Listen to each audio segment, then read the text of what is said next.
Halo YouTuber, salam konten kreator pemula dan salam sukses untuk kita semua. Di video kali ini saya akan membahas 10 jenis video yang melanggar YouTube. Nah, ini seperti pengalaman saya ya teman-teman, dan jangan sampai terjadi pada kalian semua. Kalau misalkan kalian buka di dashboard dari channel kalian dan muncul pemberitahuan seperti ini, pelanggaran channel, ada teguran hak cipta 1. Nah, ini merupakan sebuah teguran atau melanggar dari ketentuan YouTube. Ini baru satu ya. Kalau kalian sudah mendapatkan teguran satu seperti ini, artinya kalian tidak bisa mengupload video selama 7 hari. Dan ini berlaku selama 3 bulan ya, atau 90 hari baru teguran ini akan hilang. Dan apabila teman-teman melanggar ketentuan hak cipta ini selama berturut-turut, semua hal yang ada akan dibatasi. Nah, jangan sampai teman-teman melakukan hal yang seperti ini ya. Nah, kalau misalkan sudah terjadi, teman-teman bisa memilih di sini nih, pilih tindakan, kemudian teman-teman bisa ajukan banding apabila video yang teman-teman punya itu memang tidak melanggar ketentuan dari YouTube itu sendiri. Karena konten saya ini kebetulan memang melanggar ketentuan dari YouTube itu, sehingga saya tidak mengajukan banding ya.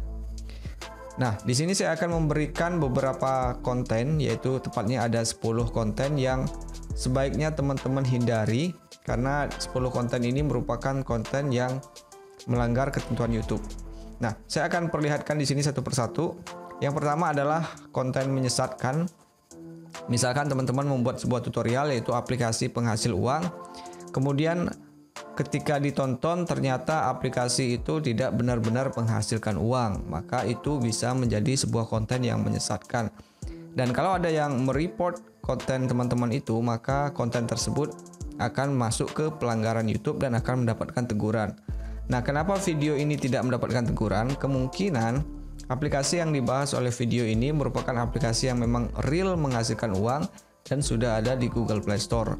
Jadi teman-teman kalau misalkan mau membuat tutorial seperti ini, aplikasi penghasil uang atau website penghasil uang, jangan sampai teman-teman itu ke hal-hal yang jurusannya adalah menipu atau menyesatkan, karena itu akan berdampak pada channel teman-teman.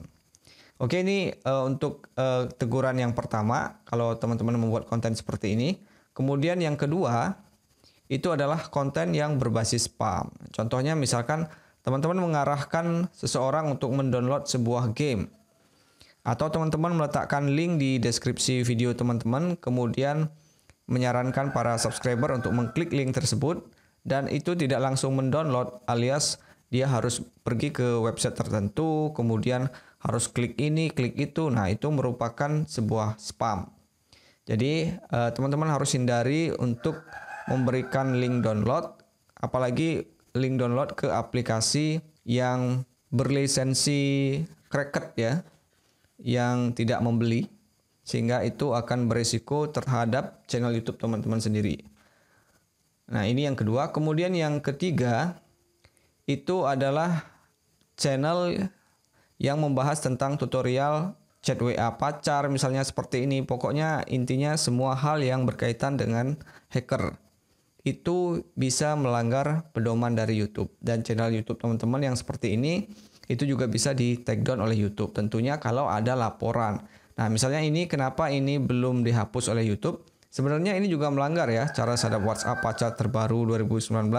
Kalau misalkan ada yang melapor, ini 10 orang saja yang melapor, ini sudah terkena pelanggaran hak cipta YouTube, dan ini akan dihapus oleh YouTube. Sehingga kalau misalkan teman-teman mau membuat sebuah tutorial, hindari membuat tutorial seperti ini nih.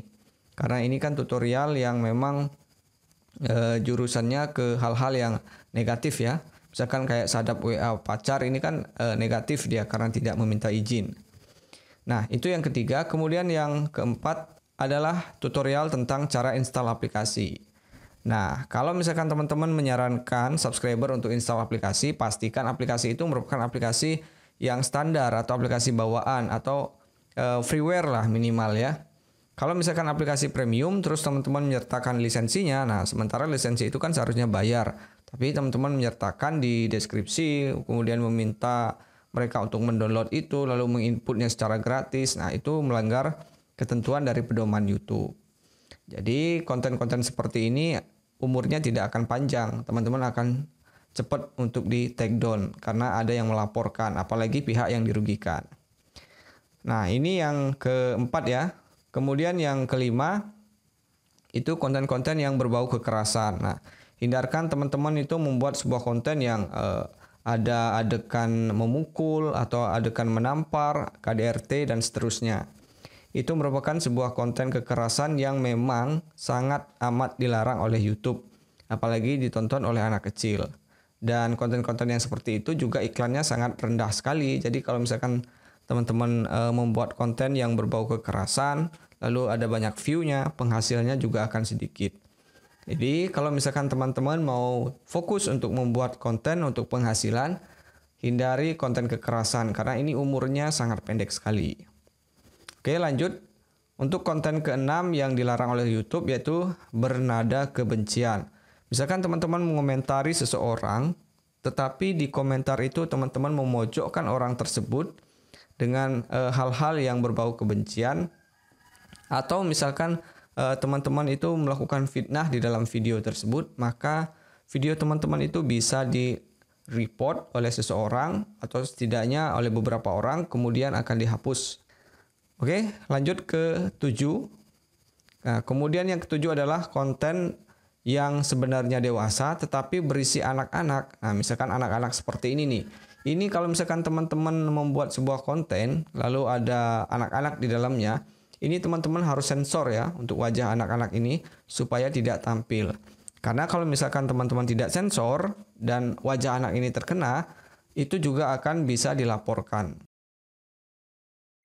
Nah, itu yang ke-7. Kemudian yang ke-8, ini adalah konten pornografi. Nah, ini saya tidak scroll ke bawah ya karena akan sangat-sangat tidak senonoh sekali. Ini konten pornografi ini sangat-sangat dilarang oleh YouTube. Jadi pastikan teman-teman tidak membuat konten seperti ini. Ini juga umurnya sangat pendek sekali. Penontonnya memang banyak, tapi kalau dilaporkan udah wassalam ya. Nah, kemudian untuk konten pornografi ini selain dilarang oleh YouTube, pemerintah kita juga tidak mengizinkan karena bisa merusak otak peserta didik atau misalkan generasi penerus bangsa. Nah, ini yang ke-8. Kemudian konten ke-9 yang dilarang oleh YouTube adalah konten misalkan SARA ya. Ini konten SARA nih. Kenapa kebencian lagi? Konten SARA. Ada banyak sekali nih konten-konten yang berbau SARA atau yang melibatkan agama sebagai tameng untuk membuat konten supaya viral. Nah, itu bisa dilaporkan sehingga bisa di take down oleh YouTube. Pastikan teman-teman hindari nih konten-konten yang seperti ini ya, yang berbau-bau agama tetapi menyindir agama orang lain. Kalau mau mengkritik agama, teman-teman sebaiknya kritik agama diri sendiri, atau misalkan mau agama orang lain mau dikritik, pastikan ada referensinya. Jadi tidak akan di take down oleh YouTube. Oke, lalu yang terakhir yang ke-10 itu adalah konten yang melanggar hak cipta. Nah, misalkan teman-teman mengambil video orang lain, kemudian teman-teman upload. Atau teman-teman memahami fair use, kemudian mencoba untuk menerapkannya. Nah, contohnya seperti konten saya yang melanggar hak cipta ini ya. Nah, ini sebenarnya saya sudah mempelajari fair use. Jadi saya sudah menggunakan rumus. Nah, rumusnya seperti ini. Nah, rumus ini memang banyak digunakan oleh para konten kreator lainnya ya, seperti konten kreator itu IQ7, kemudian ada Saka Hayang, mereka juga pakai rumus-rumus yang sama. Nah, tapi kesalahan saya di sini adalah saya memakai rumus yang sama tetapi videonya berbeda. Jadi video yang sudah memiliki hak cipta saya gunakan sehingga ketika saya upload langsung terkena dampak dari hak cipta itu sendiri. Walaupun misalkan teman-teman itu mengambil cuplikan 3 detik dari video orang lain yang memiliki hak cipta, itu juga berpotensi untuk dihapus oleh YouTube. Khusus untuk yang pelanggaran 3 detiknya saja. Karena misalkan teman-teman ambil 3 detik di videonya si A, 3 detik di videonya si B, 3 detik di videonya si C, maka kalau si A saja yang melaporkan, maka video 3 detik dari si A saja yang dihapus oleh YouTube. Sementara yang lainnya tidak dihapus. Nah, itu amannya kalau kita menggunakan fair use. Tapi kalau misalkan kita pakai satu video orang lain full, kemudian kita edit, kita potong-potong 3 detik, 3 detik, 3 detik, kemudian kita campur-campur lah sebagaimana semestinya supaya tidak terkena hak cipta. Nah, itu akan terkena juga semuanya, keseluruhan ya. Kemudian untuk hak cipta ini juga sangat luas sekali, termasuk musik. Saya juga sering kena di sini. Jadi saya mengambil sebuah musik di YouTube, padahal musiknya itu tulisannya no copyright nih. Misalkan saya cari ya, musik no copyright, musik no copyright. Nah, ini ternyata menipu juga teman-teman ya. Ketika trafficnya itu rendah, itu nggak akan terkena pelanggaran hak cipta. Misalkan traffic teman-teman itu berada di bawah 1000 atau misalkan dari 1000 sampai 2000 itu tidak terkena pelanggaran. Tapi ketika konten teman-teman itu sudah menyentuh angka yang tinggi trafficnya, misalkan 10.000, nah itu baru mulai terkena hak cipta. Mereka memang sengaja ya, jadi mereka mau memanen hasil ketika traffic kita sudah tinggi, sehingga penghasilan kita hilang, mereka yang ambil, dan udah kita bikin ulang lagi videonya. Nah, jadi ini juga harus teman-teman pahami. Kalau misalkan teman-teman bisa membuat konten tanpa adanya musik, sebaiknya tidak perlu ada musik. Itu lebih baik. Kalau misalkan teman-teman takut jika terkena pelanggaran hak cipta, khususnya di musik. Karena saya sering sekali terkena teguran di hak cipta musik ini. Paling sering sekali dari awal saya membuat video sampai saat ini yang paling sering melanggar hak cipta. Saya rasa teman-teman juga sama ya. Kalau misalkan ada pengalaman yang sama, teman-teman komentar aja pengalaman teman-teman di kolom komentar di bawah.